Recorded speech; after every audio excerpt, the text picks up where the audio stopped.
Hello, everyone. Welcome to Diego Knows. I'm Diego, and today we're going to talk about Sex in the City. I said in the last video, in my introduction, that I was going to review all the episodes again, like we did before, because I've seen them all, and I was going to just give you my two cents, on what I thought about the shows and what I thought, about the actors and the storylines and just, men and female relationships in general. Okay, so to start off with, I just rewatched episode one. I've seen all these episodes before, but just watching them again, it's kind of like going back in time. It's kind of like seeing things the way they were. And I was a much younger person back then. I didn't know as much as I do now. I'm a little bit more wiser, more experienced, if you will. So a lot of the stuff that I saw when I rewatched the first episode was just like, oh gosh, I remember that stuff. And like some of it was good, some of it I wish I could forget. But just a little bit about my background. When Sex and the City came out in the late 90s, I was still in the Marine Corps, I was still on active duty. So I got out of the Marines. I finished my active duty. I was still in the Marines, but I finished my active duty in 2000. So I went back home to Chicago, where I'm from.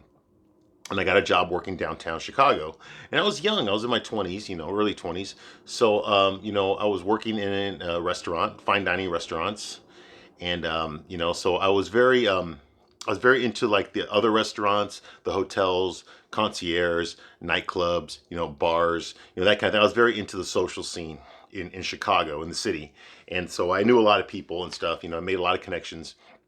So like I was the guy that tourists would come into town. They'd want to go, what's a good place to go out to, or where's the best jazz music at, or what's the funnest club to go to, or that kind of thing. And I'd be the one to tell them, like, oh, this is where it is. This is how you get there. Blah blah. Tell them I sent you. They'll give you a discount. That kind of thing. So I kind of became that kind of guy.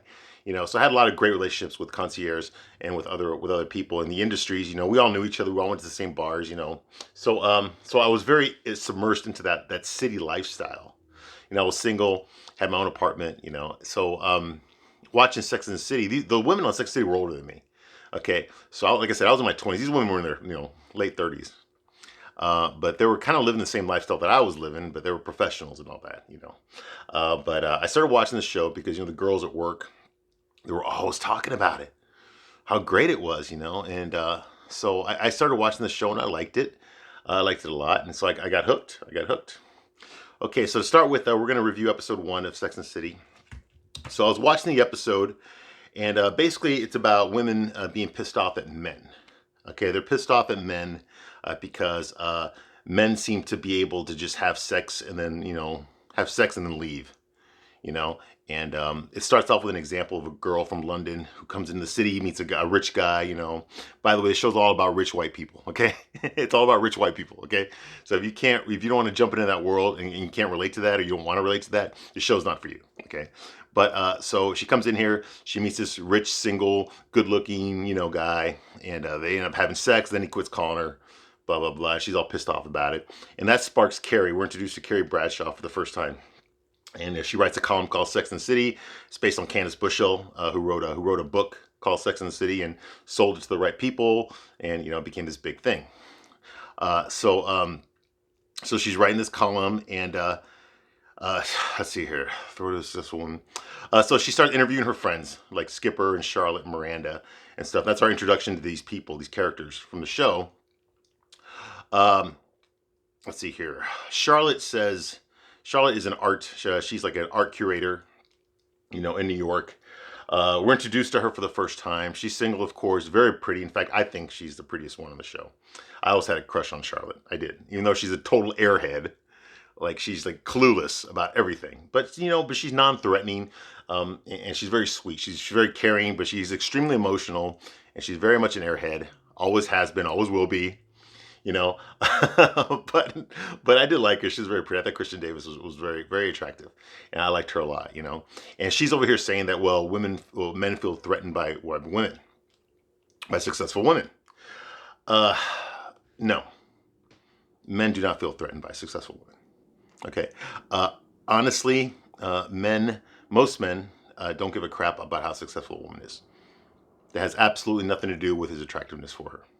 Now, there are some guys out there that will take advantage of that, maybe like some male gigolos or some male models that are trying to, make a name in their industry, there are guys out there that are gold diggers too, that go out there, they search for rich women with low self-esteem to seduce them so they can get their stuff paid for. I've seen it. I've seen it before, so it does happen. I know it happens, but it's very, very few. There's more women out there doing that to men than there is guys out there doing it to women, but there are guys out there doing it to women. Okay. Just so you know, like, I'm sure y'all remember that guy. Remember the guy with the mugshot? He had those model looks. Remember he was in jail and all these women fell in love with his mugshot. Remember? Well, there was a billionaire. I don't remember her name, but there was a billionairess. He was married and had kids when he was in jail. He was in jail for like some possession conviction, or he violated parole or something.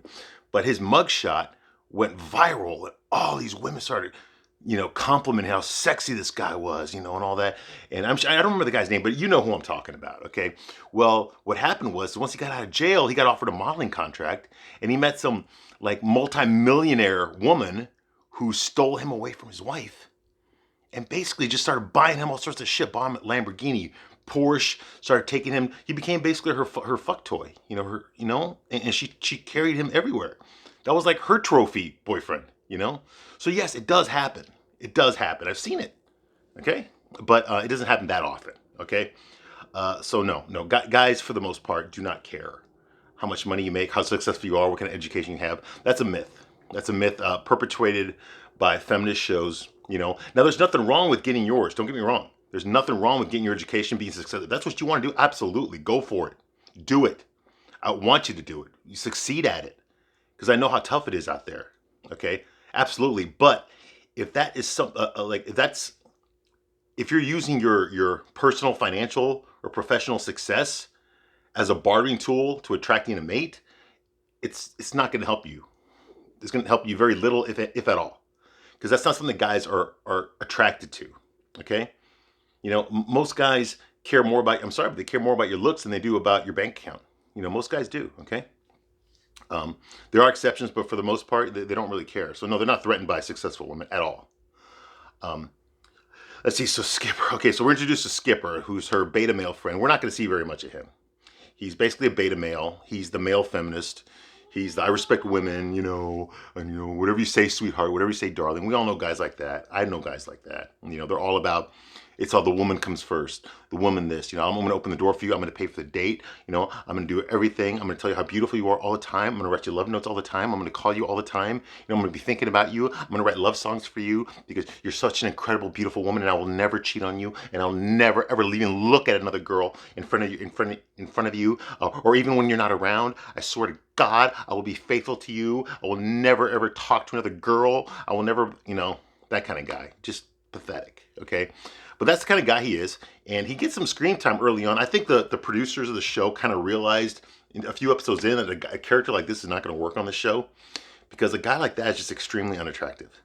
Even men find guys like that unattractive. They don't even want to be around guys like that, okay? Most guys, we know guys like that, okay? And we don't want to be friends with guys like that, okay? Because there's nothing in it for us, I thought back in the early 2000s, the late 90s when I saw this show, I thought that, okay, well, he's that type of guy. I'm not that type of guy, so whatever, What I didn't know back then, which I know now, is that that's actually the type of guy that women are trying to turn men into now. Like you got this single mom mentality. They're teaching boys to grow up and be like him, like Skipper. Women are raising their children to grow up to be like Skipper. I'm seeing a lot more of that now. Men that are just afraid to take chances, afraid to do anything that might upset a girl. They wear the pussy hats at the parades. They're all like, respect women. We have to believe in women. You see a lot of them on college campuses. These are guys that cannot get laid. But they think that if they become a male feminist, that puts a lot of women around them. So they think, oh, one of these women's going to like me. You all know those guys, okay? And let me tell you something, ladies. Just in case you don't know, you might feel comfortable with those guys than you would, like, say, an average guy who doesn't exhibit those beta male characteristics. You might feel more comfortable with a beta male around you, not to have sex with, but just around you to talk to pay for your meals, or to go out with, or to go protest with, or whatever, whatever you want to do. You might feel more comfortable. Let me tell you something, all right? There are bad men out there, okay? There are bad men out there. but very, very few of them wear that on their sleeve. Okay? No rapist is going to walk around with a shirt that says I'm a rapist. Okay? They're not going to do that. Okay? Your typical rapist is a guy like this. It's a guy who is so indoctrinated into the whole feminist agenda because he believes that's going to help him. That's going to raise his sexual market value. When he finds out it's not, when he realizes that he's wasted so much of his life thinking that this was going to increase his ability to find a mate, guys like this tend to snap and they tend to get upset and they're going to take it out on women. Okay, you need to be more afraid of the male feminist than you do of the ordinary guy.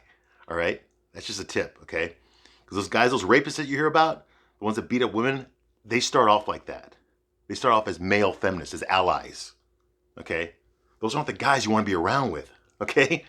Those are the guys that are putting this on because they think they're going to get something out of it. Those are the guys you got to be afraid of. All right?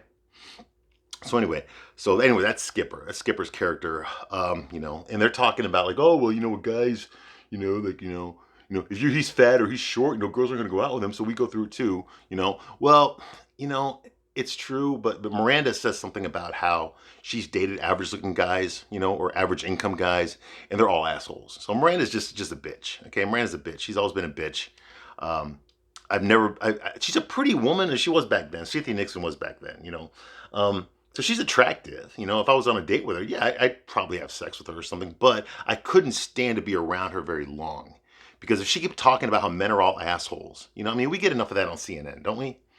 Don't we get enough of that, like, just in the media today? Back then it was kind of like, okay, well, she's that type of girl. Nowadays, in 2021, it's like, oh, well, the media's telling us they're all that type of girl. You watch any TV show, they're all talking about how men are all pigs, but no guy ever talks about how women are pigs because that's sexist. So it's okay when a woman does it. It's not okay when a guy does. Come on, you've been on social media. A guy, there's all this, men are assholes and women are all strong. When a guy says, no, women are stupid and men are strong, oh my God, they're starting death threats. They start trolling you. They cancel your accounts, they'll get you fired from your job, all this kind of crazy ass stuff, So it's definitely not where I thought our society would go, but it went there. Back then it was a joke. Now it's like a real thing, Okay, so we're introduced to Samantha.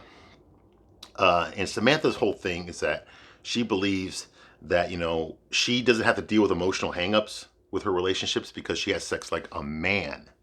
All right. Now, ladies, having sex like a man, I hate it when women say that. I hate it when a woman will meet someone and fuck them on the first night. And then the next day she'll talk to her girlfriend about like, oh my God, I can't believe I did that. That's something a guy would do. Ladies, who the fuck do you think these guys are having sex with? Okay? They're not having sex with themselves. Okay? So if a guy is gonna have sex with a girl on the first night he meets her, doesn't it make sense that the girl is also having sex with a guy on the first night she meets him? So if they're both doing the exact same fucking thing, how is that a guy thing? Okay? How is that a guy thing? It's not. It's a people thing. People have sex on the first night they meet. People do that. Not guys, not girls. People do that. Because if one of them doesn't want to do it, it ain't going to happen. See what I mean? It's not a guy thing. I don't know why they keep putting men in that category. Men have one-night stands. Who the fuck do you think the men are having the one-night stands with? It's not with themselves. It's not with other men. It's with women. So no, it's not a guy thing to have just meaningless sex on the first night you meet. It's not a guy thing. It's a people thing. All right? So I hate it when they say shit like that. Like there's a difference between the way guys do it and the way women do it. Not if they're both doing the same fucking thing. If they're both doing the same thing, then they're both doing it. It's a people thing, not a guy thing, not a girl thing. If a guy doesn't have sex on the first night, is he considered a girl? Oh, that's something a girl would do. No. It's God, the hypocrisy is just, God, it just gets to me, Anyway, that's Samantha's character. We're introduced to her. She likes to have sex. She has extreme amount of confidence. You know, she brags about how I own my own business, whatever, blah, blah. It's cool that she has a lot of confidence. She does, you know, which is a good characteristic to have. You know, it helps you out a lot in life. I know, but guys, for the most part, don't care about your confidence. They don't care about your business. They don't care about how much money you have. Okay, these are not things that guys really pay attention to. They pay attention to other things in a woman, but not your bank account and not your confidence level. I mean, they'll notice it and they'll compliment you on it, you know, but it's not a factor when it comes to sexual attraction, not at all. Like I said, whenever I speak about what guys think, I'm not saying every single guy. I'm just saying most straight guys think this way. That's just why a straight man's perspective. Okay, and like I said, I'm telling you the truth. Okay, so we're introduced to Big. Carrie's a smoker. I forgot that she smoked a lot back then. I used to smoke back then too, you know, so I didn't think it was a bad thing, you know. But yeah, Carrie smoked a lot back then. Like, oh my, can you imagine that now today? And she's supposed to be living in New York. Nobody smokes anymore, you know. But back then it was like a cool thing to do. God, times have changed, you know. Anyway, so we introduced to Big. Big meets her when she had a one night stand with this old flame that she screws every 3 years, and she's leaving his apartment. She bumps into him on the street, drops her purse. All these condoms fall out, so he sees all the condoms, and her internal monologue is like, "Oh well, he knows I carry condoms in my purse, so he must think I'm pretty cool," you know. And then she says hi to him. They notice each other. She walks away, fixes her skirt, whatever, you know. She gives her the fuck me eyes, you know.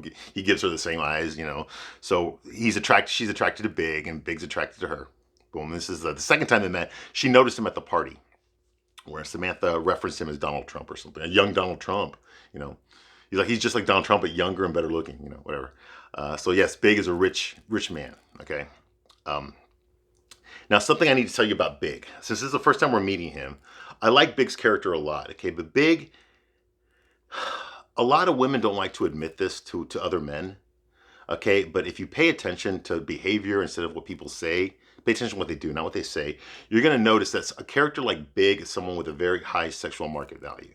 Okay, he's tall, he's handsome, he's smart, he's rich, he's got a great personality.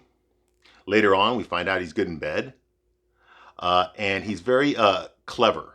And what I mean by that is he knows just how to say the right thing at the right time, which is a trait that most guys don't know how to do that. Okay, and then add on top of that, he's confident, you know, and he's straight. Wow, and he's got no kids. Wow, and he's single. Wow. Okay, a man like this in real life has an extremely high sexual market value. Okay, which means that there's not very many guys like this. Now, I know some egotistical woman, you know, I date guys like that all the time. You know, yeah, well, most women don't, okay? You've got this hierarchy. You've got the average people in the world, okay? And then you've got the people, like you have the women that are super good looking. There's not very many of those, okay? So that's a smaller number, okay? These are the ones that most men are trying to get with, the super good looking women, okay? These women know that they're up here compared to other women. Okay, that they're more valuable than your typical woman. When it comes to when it comes to the things that men are attracted to, they know that they have it. Okay, and that's pretty much what makes the world go round. That's every rom-com you've seen, you know, or every, you know, romantic comedy, whatever, where the average guy's trying to get the hot girl. Okay, the hot girl's up here, the average guy's down here, and he's trying to win her over. Okay, it's funny, but it doesn't work in real life. Okay, now you've got the small percentage of women that have high sexual market value. Okay, it means that most men, I said most, not all, most men want to get with these type of women. Well, they're a small percentage. Even smaller than that is the Bigs of the world, okay? I'm talking about the men with a high sexual market value. The guys like Big. I'm talking about the Brad Pitts, the Elon Musks, you know, who else is out there that just, you know, girls, you know who I'm talking about, the Hugh Hefners of the world, okay? These are guys that do not have to really try to attract women. Women are attracted to them. Women come to them. They have to beat the women off. They really don't have to seduce anybody, okay? Women are throwing themselves at them, okay? You know the type that I'm talking about, okay? There's a lot fewer of those than there is of the pretty girls. You see what I mean? So already we have a power dynamic, okay? Carrie is a pretty girl. But come on, she lives in New York, okay? There's a lot of models in New York that are younger and more attractive than her. Okay, you know that, all right? So she is in this category? How many guys in New York, though, are super good looking, super rich, super clever, super great in bed, super popular, super social skills, single, straight, but you see the list goes on and on, okay? Super wealthy, it goes on and on, okay? Even fewer, okay? So these are the guys, this smaller percentage are the guys that these percentage of women are trying to go after. And they're competing with each other to go after this percentage of guys. So you got this many guys competing with each other for this many women, and these women are competing with each other for this many guys. Okay? See, Big falls in that top 0% category. Okay, the guys that are just super good looking, super charming, super great in bed, super whatever, above us normal humans. Okay, that's where Big is. Okay, so that's what makes him attractive. Okay, so already he's kind of above her in that sense, not personally, but as far as the sexual market value, he's above her sexually. Okay, more women want to be with him. More higher level women want to be with him than higher level men want to be with her. Okay, I know it sucks, but it's the truth. Okay, and hey, I'm not talking about myself here. Okay, I know damn well where I fall. Okay, I know I'm nowhere near there. Okay, but that's what Big has. He's that guy. He's the Richard Gere from Pretty Woman. Okay, that's him. Okay, well, I think he's nicer. All right, so that's Big. Okay, and he acts that way. I mean, he's not like full of himself, but he's definitely got that confidence because he knows he's the shit. He doesn't need to brag about it. He already knows he's the shit. Okay, so that's that, and he's likable. Now Carrie makes that internal monologue that, oh, well, he knows I have this brand of condoms in my purse, so he knows that I'm willing to have sex. Okay, no. In real life, a man like that, a man with a high sexual market value like he has, does not think that. I'm sorry to burst your bubble, ladies. A guy like that, he sees all those condoms pop. He knows that this woman sleeps around. Okay, so she probably just finished fucking some guy. She sleeps around. She's pretty, but she's not. There's better looking girls out there. She probably likes me like most girls, but there's better looking girls out there that like me too. So, no, he's probably thinking that she's, okay, I'm just going to say she's a whore. Okay, she might be a nice whore. I mean, they come in all personalities, but she's a whore. Okay, that's it. Yeah, if I see her again, we'll have some good conversation. Maybe we'll have sex. But I'm not going to get serious with a girl like that. Because why would I want to be with a woman with a body count that high when I can be with a more attractive woman who's younger and doesn't have a high body count like that? You see what I mean? And later on, that'll come up like when he dates that model, whatever, I forgot her name, the woman that's from Blue Bloods, I forgot her name. Anyway, he dates her, he marries her, later on in another season, but younger, better looking. See what I mean? Okay, so and that's actually more realistic, the kind of woman that he would get with. Okay, and also remember, this guy is not married, right? He's single, and he's not a young man either. He's got to be like in his late 30s at least, early 40s. So he's probably been around the block. All right, so this guy is not new at dating women. Okay. All right, so there's that. So I already talked about Skipper here, Miranda.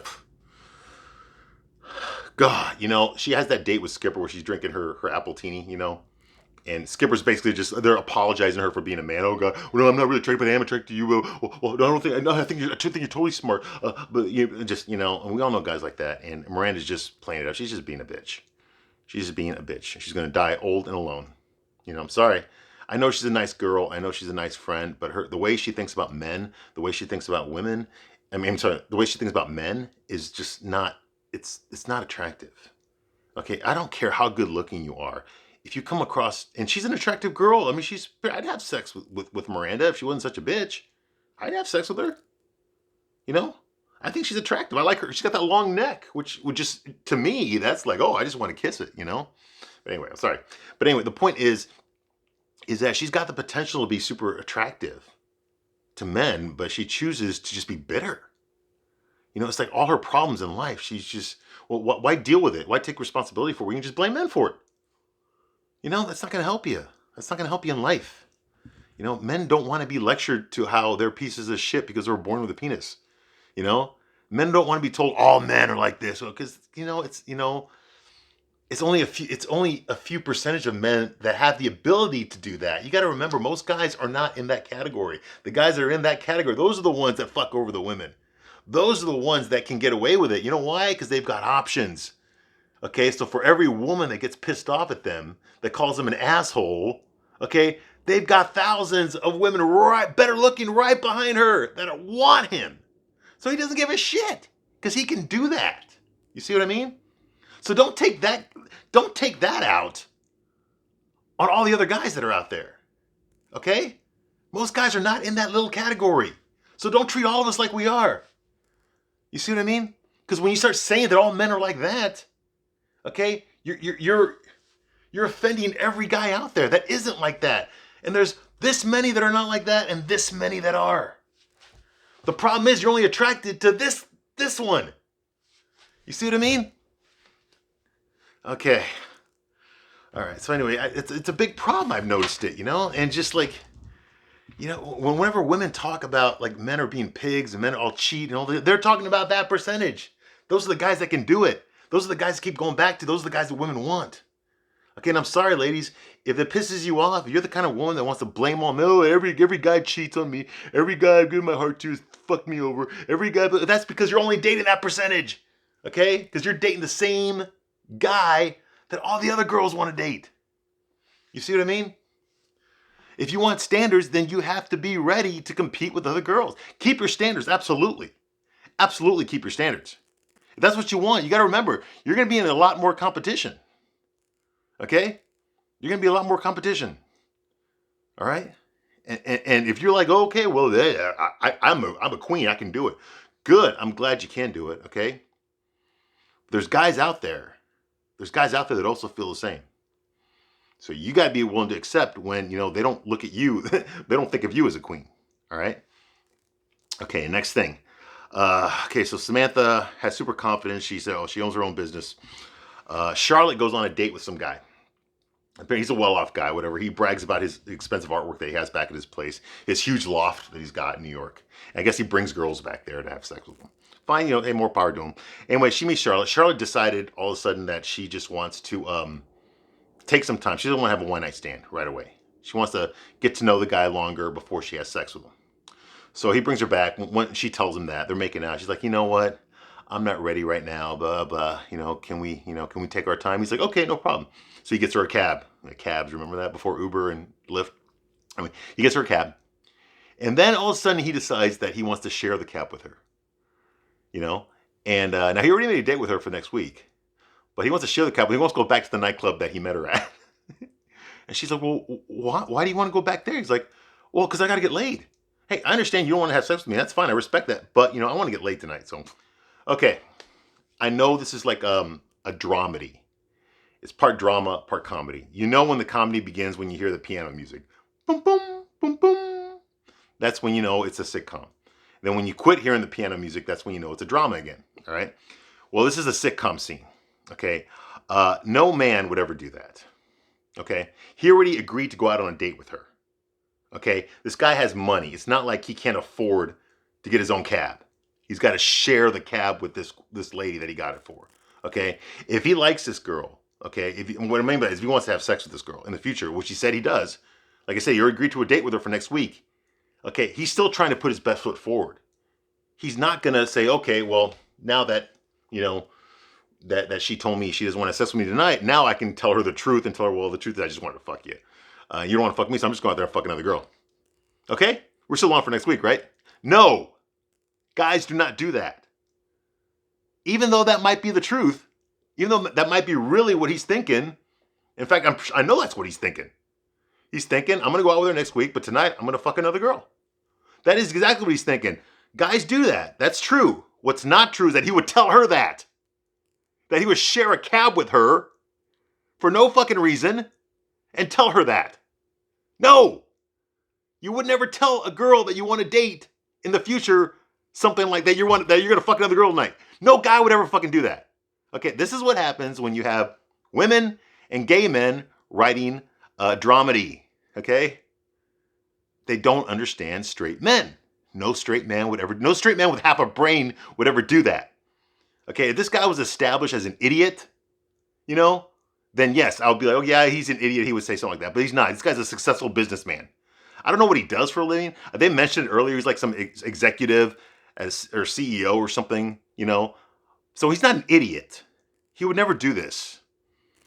Okay, he might be thinking that. He might actually get away with that, but he would never tell the girl that. That's bullshit. No guy would ever do that. Ugh. All right, so there's that. I'm not.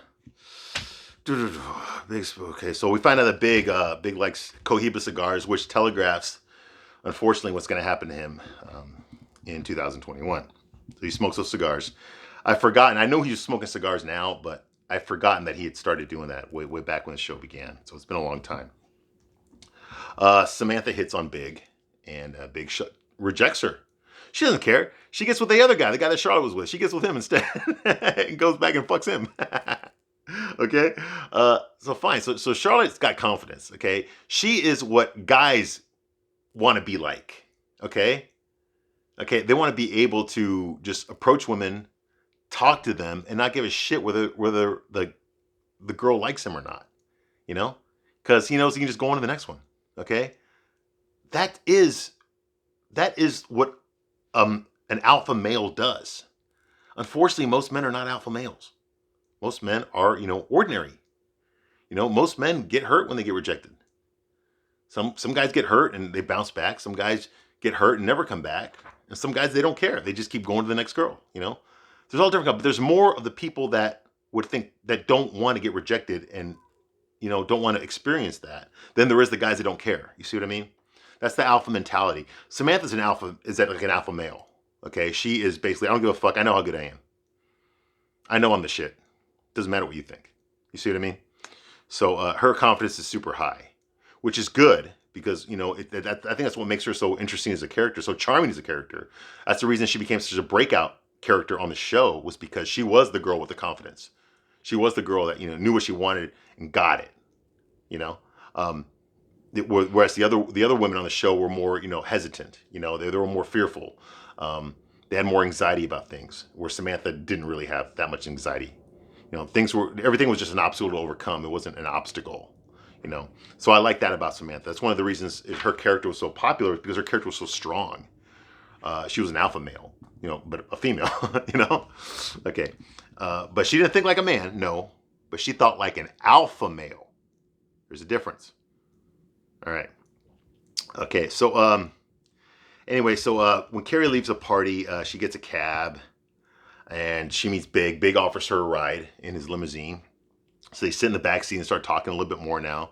And she tells him, "Oh, well, I read it." He thinks she's a prostitute when she says she's a sexual anthropologist. But he's like, no. But she said no. She writes a column called Sex and the City about sex, and she was writing a column about women can have sex like a man, because she's been having sex like a guy. Earlier in the party, I forgot to mention the guy that Carrie had sex with earlier. This is the guy that she has sex with every 3 years. Okay, he wants to know, hey, can we have sex tonight? And she said I don't know, if we're gonna get that lucky, And then he tells her, oh well, when I woke up in the morning, you were gone. I realized that you look at our sexual relationship the same way that I do, which means that we just fuck whenever we feel like and no strings attached. I'm glad that you're on the same page like that with me. That's good, because now I know I don't have to worry about your fucking feelings anymore every time we have sex. That's awesome. When are we going to hook up again? Once again, okay? Yes, some guys do this. Yes, guys with a high sexual market value do think like this. They do these things. They do think this way. They do want that to happen. But no guy would ever fucking tell a girl that. Okay? Even if it's just a fuck buddy, no guy is going to tell a girl, you're just my fuck buddy. And I'm glad you see that way. I'm glad there's no strings attached. I'm glad that I can fuck other girls and you're not going to get upset about it. That's awesome. When are we going to fuck again? No guy would ever say that. That's bullshit. Yes, they'll think it. Yes, they'll do it. But they're not going to say it. Okay? Unless he's a friggin' psychopath. I know guys that do this, okay? But they don't tell the woman that. It's already implied. It's already known. It doesn't have to be said. The only time something like that would ever come up is if him or her wants there to be more. then that topic will come up. Because I've been in that situation before. You know, my friends with benefits, all of a sudden she wanted more than just friends with benefits. She wanted, where's this going? What are we doing here? You know, where's this going? Because it's got to go somewhere or else I can't do it anymore. I understand that, okay? But that's not the conversation they're having. You see? No guy would tell a girl that. He might be thinking, but he's not going to tell her that. That's fucking stupid. And he's not stupid. Ugh. Okay, so there's that. Anyway, so back to the end of the episode. She's there with Big, and she says, "Hey, do you ever just have sex and not care?" He's like, "Nope." She's like, "Why not?" He's like, "Well, because have you ever been in love? Well, that's why, you know." So now she's like, "Oh, so he does care about girls' feelings. Oh, okay. You know, this guy with a super high sexual market value cares about women. He doesn't just have one night stands and doesn't give a shit." Now she's starting to get the butterflies, you know? Okay, so there's that. And then she stops him before he drives away and goes like, "Let me ask you something. Have you ever been in love?" He's like, "Abso-fucking-lutely." Love that line. I love that part about it. And that's what I remember the most about Big. It was when he just picks up the line and goes, "Abso-fucking-lutely," you know? So he has been in love. So he does value relationships. So here we got a guy who's way up here in the sexual market value. He's that 0.001% of men that most women want. And he's saying that he cares about relationships. He doesn't just fuck around with women and use them for sex. He actually cares about them. He actually has an emotional investment with them. Yeah, right. Okay. That's like if Hugh Hefner said, "Yes, I'm deeply in love with her.